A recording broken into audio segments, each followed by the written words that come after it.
ইসলাম কতটা সহজ আপনাকে শুনলেই বুঝতে পারবেন। এক সাহাবী আল্লাহ রাসূল সাল্লাল্লাহু আলাইহি ওয়া আলিহি ওয়াসাল্লামের কাছে এসে তিনি বললেন, ইয়া রাসূলুল্লাহ হালাকতু ইয়া রাসূলুল্লাহ, হে রাসূল আমি তো শেষ। রাসূল সাল্লাল্লাহু আলাইহি ওয়াসাল্লাম বললেন, ওমা আহলাকা, কি হয়েছে তোমার? তো সে বলে, ওয়াকাআতু আলা ইমরাআতি ফি রমাদান, আমি তো রমজান মাসে দিনের বেলায় আমার স্ত্রীর সাথে মেলামেশা করে ফেলছি, একেবারে ফাইনাল মেলামেশা, আমার সিমেন আউট হয়ে গেছে বডি থেকে। এজন্য সে অস্থির হয়ে রাসূল সাল্লাল্লাহু আলাইহি ওয়াসাল্লামের কাছে এসে, ইয়া রাসূলুল্লাহ আমি তো শেষ, আমারে বাঁচান, আমারে বাঁচান।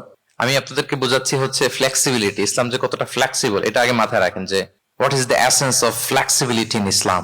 ইচ্ছা করে যদি কেউ রোজা ভাঙে, তার বিধান হচ্ছে তার কাজাও করতে হবে, কাফফারাও দিতে হবে। কাজা মানে একটা রোজার জন্য আরেকটা রোজা, আর কাফফারা হচ্ছে হয় তাকে একটা দাস আজাদ করতে হবে, অথবা তাকে 60টা রোজা রাখতে হবে টানা, অথবা 60 জন মিসকিনকে খাওয়াতে হবে। তো সে যখন এসে বললো, ইয়া রাসূলুল্লাহ আমাকে বাঁচান, কি করবো আমি? রাসূল সাল্লাল্লাহু আলাইহি ওয়াসাল্লাম বললেন, আচ্ছা ঠিক আছে, তুমি এই কাজ করে ফেলছো, তোমার তো পেনাল্টি হয়েছে। তো পেনাল্টি কি? তো বলে যে, রাসূল সাল্লাল্লাহু আলাইহি ওয়াসাল্লাম বললেন যে তুমি একটা দাস আজাদ করে দাও। বলে, ইয়া রাসূলুল্লাহ এই সক্ষমতা আমার নাই, আমি দাস আজাদ করবো কোত্থেকে? আচ্ছা এটা পারবা না, তো তাহলে টানা 60টা রোজা রাখো কাফফারা হিসেবে, টানা 60 দিন রোজা রাখতে হবে, রমজান চলে যাওয়ার পরে 60 দিন রোজা, এটা রাখো। বলে, ইয়া রাসূলুল্লাহ এটাও পারবো না আমি।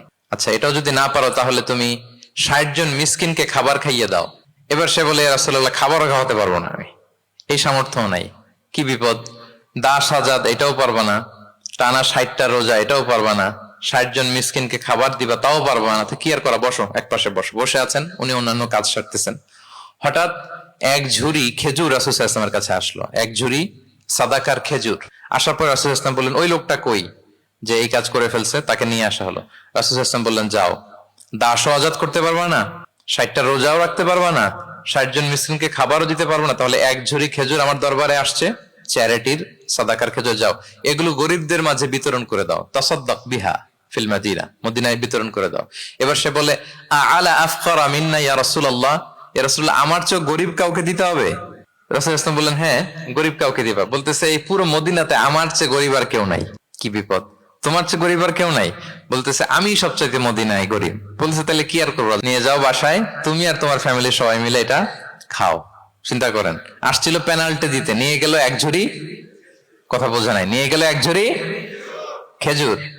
দেখেন what is the flexibility of Islam. ইসলাম কতটা ফ্লেক্সিবল, মানুষের সুবিধা অসুবিধাকে ইসলাম কতটা গুরুত্ব দেয়। আমরা ইসলামকে বোঝানোর ক্ষেত্রে, এক্সপ্লেইন করার ক্ষেত্রে এগুলো মাথায় রাখি না। তাহলে ইসলামের এই যে ফ্লেক্সিবিলিটি যখন কোনো নন মুসলিম দেখে, এই হাদিস যদি কোনো নন মুসলিম পড়ে, আপনি বলেন সে কি আর অন্য ধর্মে থাকতে পারবে? যে একটা ধর্ম এত ফ্লেক্সিবল হয় কি করে, এত ফ্লেক্সিবল। এভাবে আপনি যদি দেখেন যে রাসূল সাল্লাল্লাহু আলাইহি ওয়াসাল্লাম খুব সহজ করে দিন ইসলামকে উপস্থাপন করেছেন। Be a part of our vision. Do listen and share the khair.